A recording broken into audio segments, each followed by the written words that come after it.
ሰላም ጤና ይስጥልን ወደ ጄኤምኤም ቴሌቪዥን ተመልካቾቻችን ከጄኤምኤም ቴሌቪዥን የጄኤምኤም መረጃዎቻችን ወደ እናንተ እንደስበሳት ላይ እንገኛለን። በቅድሚያ ማርስ ዜናዎች ሌጋሲ ዓለም አቀፍ መንፈሳዊ አገልግሎት የራዕይ ማካፈልና የ8 ዓመት ጉዞውን ይፋ አደረገ። የግሎባል ኮንፌሽናልና ሚሽናል ሉተራን ፎረም በናይሮቢ ኬንያ ተካሄደ።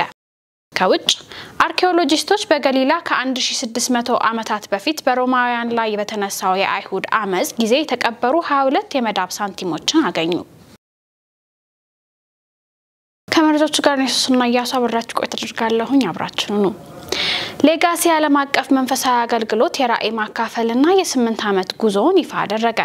ሌጋሲ ዓለም አቀፍ መንፈሳዊ አገልግሎት በሳሮ ማሪያ ሆቴል ባዘጋጀው ዝግጅት ትውልዱን መታደግ በሚል መሪ ቃል የራዕይ ማካፈልና የ8 ዓመታት ጉዞውን ይፋ አድርጓል። በዝግጅቱ ላይ አገልግሎቱንና አገልጋዮችን ለመባረክ የቤተክርስቲያን አባቶች የጸሎት መርሃ ግብር አከናውነዋል። አገልግሎቱ ከማህፀን ጀምሮ ህፃናትን መታደግ እንዲቻል በወላጆች ላይ በስፋት እንደሚሰራ የገለጸ ሲሆን ወጣቶችም ዘመኑን በድል እንዲያልፉ የሚያስችሉ የተለያዩ ስልጠናዎችን እየሰጠ እንደሚገኝ ማስታውቋል። እንዲሁም የቤተክርስቲያን መሪዎችና አገልጋዮች ትውልዱን ቸል እንዳይሉ የማነሳሳት ስራ በስፋት እንደሚሰራ ተገልጿል። በዝግጅቱ ላይ የኢትዮጵያ ወንጌል አማኞች ቤተክርስቲያናት ካውንስል መሪዎች፣ ከተለያዩ ቤተ እምነትና ህብረቶች የመጡ መሪዎች፣ ሀገር አቀፍ የቴዎሎጂ ኮሌጆች ፕሪንሲፓሎች፣ የሚኒስትሪ መሪዎችና ሌሎች እንግዶችም ተገኝተዋል። በዝግጅቱ ላይ ቃለ እግዚአብሔር በቄስ ትግስቱ የቀረበ ሲሆን በዝማሬም አምልኮ ተካሂዷል። በመርሃ ግብሩ በተገኙት ህፃናት በኩልም አባቶች ስለ አገልግሎታቸው ምስጋና የቀረበላቸው ሲሆን ቤተሰብ ላይ ትኩረት በማድረግ ትውልዱን ማገልገላቸውን እንዲቀጥሉም ጥሪ ቀርቧል።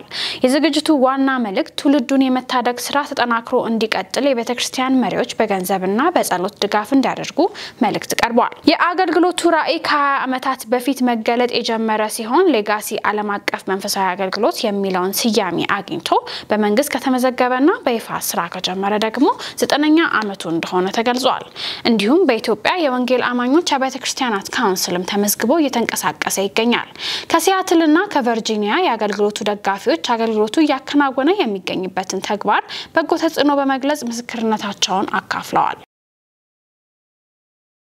የግሎባል ኮንፌሽናልና ሚሽናል ሉተራን ፎረም በናይሮቢ ኬንያ ተካሄደ።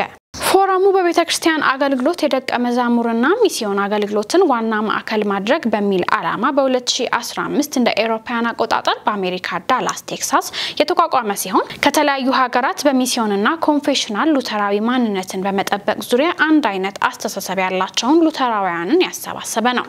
የዘንድሮ ፎረም ለበለጠ የሚስዮን ስራ መተባበር በሚል ርዕስ የተካሄደ ሲሆን በርዕሰ ጉዳዩ ዙሪያ የተለያዩ ጽሑፎች ቀርበዋል፣ ምክክሮችም ተካሂዶባቸዋል።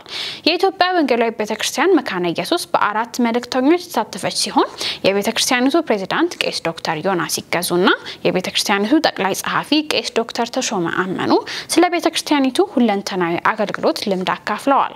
እንዲሁም በእግዚአብሔር ቃልና በተለያዩ መንፈሳዊ አገልግሎቶች አገልግለዋል።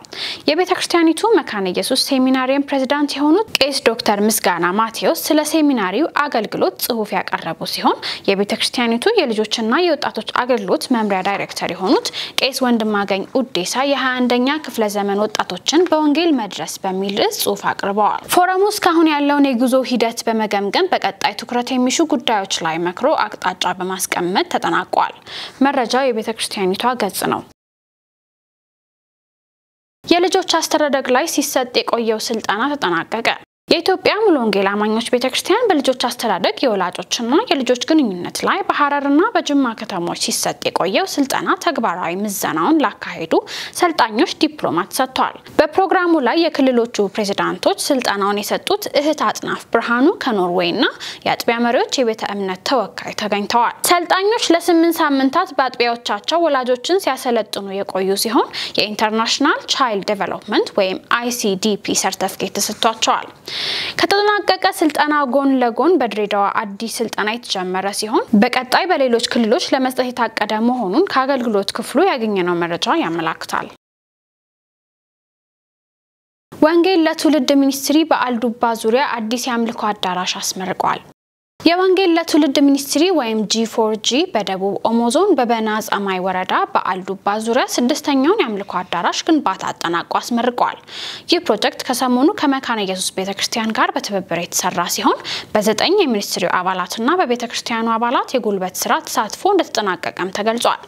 ሚኒስትሪው በዚያው አካባቢ ላሰማራቸው 17 ሚስዮናውያን በወንጌል አገልግሎትና በቤተክርስቲያን ተከላ ዙሪያ ስልጠና ሰጥቷል። በአሁኑ ጊዜ በሚኒስትሪው ድጋፍ የሚሰጥ አንድ ሚስዮናዊ በቦታው የሚያገለግል ሲሆን ከ50 በላይ አማኞችም ወደ ጌታ እየመጡ እንደሆነ የG4G ዋና ዳይሬክተር አቶ ወንዱ ሱማሌ አስታውቀዋል። ከ11 ዓመት በፊት የተመሰረተው ይህ ሚኒስትሪ እስካሁን ከ40,000 በላይ ሰዎች ወንጌል እንዲሰሙ ከ10,000 በላይ ሰዎች ደግሞ ጌታን እንዲቀበሉ ማስቻሉን ዘግቧል። በተጨማሪም ከ400 በላይ ቤተክርስቲያኖችን ማቋቋሙንና ከ5 በላይ ሚስዮናውያንን በደቡብ ኦሞና በሌሎች አገሪቱ አካባቢዎች ማለትም በሰሜን ኢትዮጵያ በጋምቤላና በቦንጋ ማስፋፋቱን አስታውቋል። በሳውዲ አረቢያ በአስቸጋሪ ሁኔታ የነበሩ 2136 ኢትዮጵያውያን ወደ ሀገራቸው ተመልሰዋል። በሳውዲ አረቢያ በአስቸጋሪ ሁኔታ ውስጥ የነበሩ 2136 ኢትዮጵያውያን ወደ ሀገራቸው መመለሳቸውን የሴቶችና ማህበራዊ ጉዳዮች ሚኒስቴር ገልጿል። በሳምንት ውስጥ በተደረገ 10 ዙር በረራ ወደ ሀገራቸው የተመለሱት 1306 ወንዶችና 749 ሴቶች እንዲሁም 81 ጨቅላ ህጻናት ናቸው። ከተመላሾች መካከል 354 እድሜያቸው ከ18 ዓመት በታች የሆኑ ታዳጊዎች እንዳሉበት የሚኒስትሩ መረጃ ያሳያል። መስከረም 5 ቀን 2016 ዓመተ ምህረት በተጀመረው ዜጎችን ወደ ሀገር ቤት የመመለስ ስራ እስካሁን 3682 ኢትዮጵያውያንን ወደ ሀገር መመለስ ተችሏል። ዳጉ ጆርናል ዘግቦታል። የጂኤምኤም መረጃዎቻችን እንደቀጠሉ ናቸው። አሁን ደግሞ ከውጭ ዳግኛናቸው መረጃዎች እናልፋለን። በስዊድን 30,000 ሰዎች የዲጂታል ቁልፍ ማይክሮቺፕ በእጅ ጣታቸው አስተክለዋል ተባለ። በስዊድን ውስጥ ከ30,000 የሚበልጡ ሰዎች በፈቃደኝነት በእጃቸው ውስጥ የሩዝ ፍሬ የሚያህል ጥቃቅን ማይክሮቺፕሶችን ማስተከላቸውን ታውቋል። ይህ ቴክኖሎጂ እንደ ዲጂታል ቁልፍ የመክፈያ ዘዴና የመታወቂያ በመሆን የዕለት ተዕለት ኑሮን ለማቀላጠፍ እየዋለ ይገኛል። ቺፖቹ በስሪንጅ እርዳታ በአውራ ጣትና በጣት መካከል በፍጥነት የሚተከሉ ሲሆን ተጠቃሚዎች በሩን ለመክፈት፣ በባቡር ለመጓዝ፣ ለግሮሰሪ ለመክፈል እንዲሁም ወደ ስፖርት ማዕከል ለመግባት እጃቸውን ማንቀሳቀስ ብቻ በቂ ሆኖላቸዋል ነው የተባለው። ተከታዮቹ የኪስ ቦርሳና ካርዶችን የሚያዝ ግዴታን በማስቀረት የሚገኘውን ምቾት እንደ ትልቅ ጥቅሙ ይገልጻሉ።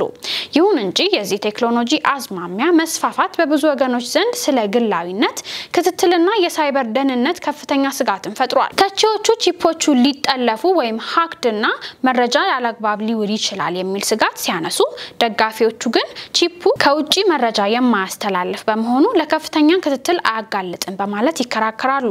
የመረጃው ምንጭ መናኸሪያ ኤፍኤም ነው። በመጨረሻም አርኪኦሎጂስቶች በገሊላ ከ1600 ዓመታት በፊት በሮማውያን ላይ በተነሳው የአይሁድ አመጽ ላይ የተቀበሩ 22 የመዳብ ሳንቲሞችን አግኝተዋል። ዳንኤል አንተነህ ዝርዝራለው። አርኪኦሎጂስቶች በገሊላ ከ1600 ዓመታት በፊት በሮማውያን ላይ በተነሳው የአይሁድ አመጽ ጊዜ የተቀበሩ 22 የመዳብ ሳንቲሞችን ማግኘታቸውም ተገልጿል። ይህ ግኝት በሮማውያን ጭቆና ላይ ያለውን የአይሁድ ቁርጠኝነት አጉልቶ ያሳያል የተባለም ሲሆን ጥናቱ በእስራኤል የቅርስ ባለስልጣን IAA እና በዘፋት አካዳሚክ ኮሌጅ ባለሙያዎች በጋራ በሚያካሂዱት ቁፋሮ የተደረገም ሲሆን ሳንቲሞቹም በጥንታዊ መንደር ኦኮክ በታች አካባቢ በተቀረጸ ጠባብ ስንጥቅ ውስጥም ተደብቀው መገኘታቸውም ተገልጿል። የእስራኤል የቅርስ ባለስልጣን ተመራማሪ ኡሪ እንደገለጹትም ይህንን የሳንቲም ማከማቻ የሚጥሉ ሰዎች የሚሸሽጉበት ቦታ በጥንቃቄ ያቀዱ ይመስላል። በዚህም ተግባራቸውን ሲጨርሱም ወደ ስፍራው ይመለሱ እንደነበረም ግኝቱን ዋቢ አድርገውም ገልጸዋል። ከተገኙት ሳንቲሞች መካከልም የሮማውያን ንጉሳት ኮንስታንቲኖስ አንደኛና ኮንስታንቲኒያ ሁለተኛ የሚገኙባቸው ሳንቲሞች መኖራቸውና እነዚህ ገዢዎችም ከ351 እስከ 352 ዓመተ ምህረት በነበረው አብዮት ወቅትም ይገዙ እንደነበረም ተገልጿል። ይህም የአይሁድ በሮማውያን ላይ ያደረጉት የመጨረሻ ትልቅ አመጽ እንደነበረም በታሪክም ይነገርለታል። የእስራኤል የቅርስ ሚኒስትር ራቢ አሚቻይ ግኝቱን በገሊላ የሚኖሩ አይሁዶች ያሳዩት ቁርጠኝነትና በሮማውያን አገዛዝ ዘመንም ማንነታቸውን ለመጠበቅ ስላደረጉት ትግል ሕያው ምስክር ነው ሲሉም ተናግረዋል። የቅርሱ ባለስልጣንና ከረን ካሚየት ለእስራኤል የሆኮክ ቦታ ወደ ዋና የቱሪዝም መዳረሻ ለማሳደግ አቅደዋል የተባለም ሲሆን የእስራኤል የቅርስ ባለስልጣን ዳይሬክተር የሆኑት ኤሊ ኤስኩሲዶ እንደተናገሩትም ግኝቱን በተመለከተም የተደበቀ ሀብት ህዝቡ ጋር እንዲደርስም እንሰራለንም ብለዋል። ግኝቱ በአይሁድ ታሪክና በሮማውያን ገዢዎች ዘመን ያለውን ግንኙነት የሚገልጽ አስፈላጊ የታሪክ ማስረጃ እንደሆነም ተመራማሪዎቹም አስታውቀዋል። ዘገባው የክርስቲያን ቱዴይ ነው። መረጃዎቻችንን ከማጠቃለላችን በፊት ዜናዎቹን እናስሳችሁ። ሌጋሲ ዓለም አቀፍ መንፈሳዊ አገልግሎት የራእይ ማካፈልና የ8 ዓመት ጉዞውን ይፋ አደረገ። የግሎባል ኮንፌሽናልና ሚሽናል ሉተራን ፎረም በናይሮቢ ኬንያ ተካሄደ። ከውጭ አርኪኦሎጂስቶች በገሊላ ከ1600 ዓመታት በፊት በሮማውያን ላይ በተነሳው የአይሁድ አመጽ ጊዜ የተቀበሩ 22 የመዳብ ሳንቲሞችን አገኙ። ለዕለቱ ያዝናቸው የጄኤምኤም መረጃዎቻችን ይህን መስሉ ነበር። እኔ ሱስና ያሱ መረጃዎችን ወደ እናንተ ያደረስኩኝ አብራችሁ ቆይታ አደረኩኝ። መረጃዎችን ያዘጋጁላችሁ ደግሞ ዳንኤል አንተነህና ነጻነት አቁማ ነበሩ።